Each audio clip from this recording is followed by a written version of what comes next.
Medina সনদের মানে হচ্ছে চরমনের পীর সাহেবের মতো কাউকে রাষ্ট্রপ্রধান হিসেবে বসায়া দেওয়া। মদিনা সনদ মানে হচ্ছে মুফতি আব্দুল মালিকের মতো কাউকে প্রেসিডেন্টের জায়গায় বসায়া দেওয়া।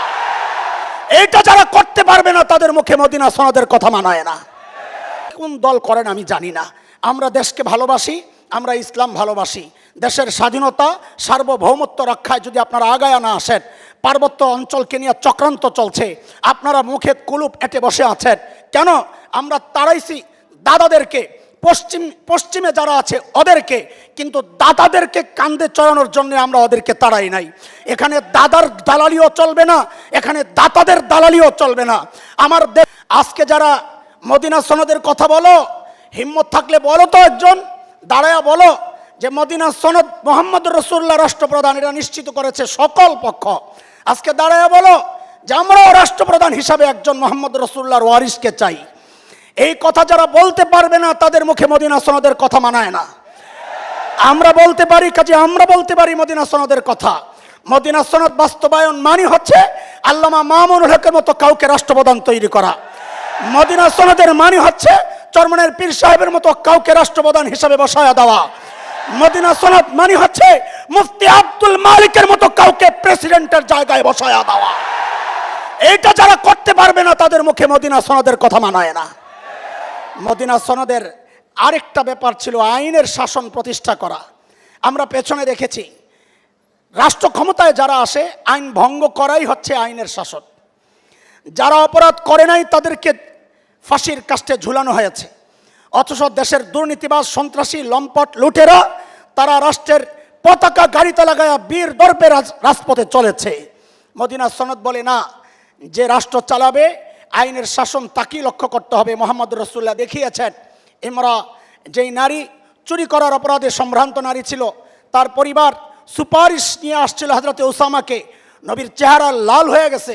নবী সেদিন বলেছিলেন, উসামা লাউ সারাকাত ফাতিমাতু বিনতু মুহাম্মদ লাকাতাতু ইয়াদাহা। আজকে ফাতেমা মখজুমিয়ার জায়গায় যদি ফাতেমা মুহাম্মদের বেটি চুরি করত, আমি মুহাম্মদ তার হাতটা কেটে দিতাম। এটা হচ্ছে মদিনা সনদ, এটা হচ্ছে আইনের শাসন প্রতিষ্ঠা করা। যারা রাজনৈতিক কারণে প্রতিপক্ষকে ফাঁসিতে ঝুলিয়েছে তাদের মুখে মদিনা সনদের কথা মানায় না।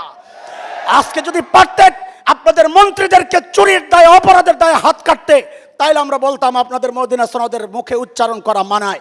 আপনারা পারবেন না, এটাই হচ্ছে বাস্তবতা, এটাই হচ্ছে ইতিহাস। মদিনা সনদের সর্বশেষ কথা, সম্মিলিত প্রতিরক্ষা ব্যবস্থা ছিল মদিনা সনদের একটা গুরুত্বপূর্ণ বিষয়। আজকে এটা একটা গুরুত্বপূর্ণ ইস্যু হয়ে দাঁড়াইছে। আমি আজকেও আমার মসজিদের আলোচনায় বলেছি, আমাদের যিনি এমপি পদপ্রার্থী তিনি গিয়েছিলেন দোয়া নেওয়ার জন্যে। বেচারা কি মনে করছেন আল্লাহই জানে। আমি বলেছি, কে কোন দল করেন আমি জানি না। আমরা দেশকে ভালোবাসি, আমরা ইসলাম ভালোবাসি।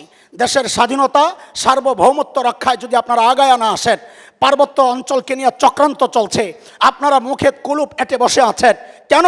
আমরা তাড়াইছি দাদাদেরকে, পশ্চিমে যারা আছে ওদেরকে, কিন্তু দাদাদেরকে কান্দে চড়ানোর জন্য আমরা ওদেরকে তাড়াই নাই। এখানে দাদার দালালিও চলবে না, এখানে দাতাদের দালালিও চলবে না। আমার দেশের স্বাধীনতা সার্বভৌমত্ব রক্ষায় মুসলমান বুঝি না, হিন্দু বুঝি না, খ্রিস্টান বুঝি না, বৌদ্ধ বুঝি না, মগ মুরাং গারো চাকমা কুকি সাঁওতাল টিপরা সহ যত জাতি দেশে বাস করে সবার সম্মিলিত আওয়াজ এটাই হবে। আমরা ক্ষমতায় যেতে চাই না, থাকতে চাই সেইটা বিষয় না। আমরা দেশকে ভালোবাসি, দেশের স্বাধীনতা সার্বভৌমত্ব রক্ষায় সম্মিলিত অ্যাকশন হবে। এখানে কারো দালালি চলবে না। আমার দেশ যাদের দ্বারা আক্রান্ত হবে, সেটা আমেরিকা হোক, সেটা পশ্চিমা বিশ্ব হোক, সেটা দাতা গোষ্ঠী হোক, যাদের দ্বারা এদেশের স্বাধীনতা আক্রান্ত হবে আমরা সম্মিলিতভাবে তাদেরকে প্রতিরোধ করব। কে ক্ষমতা আসলো দেখার বিষয় নয়। রক্ত দিয়ে কেনা স্বাধীনতা রক্ত দিয়ে রক্ষা করা হবে, রক্ত দিয়ে রক্ষা করা হবে।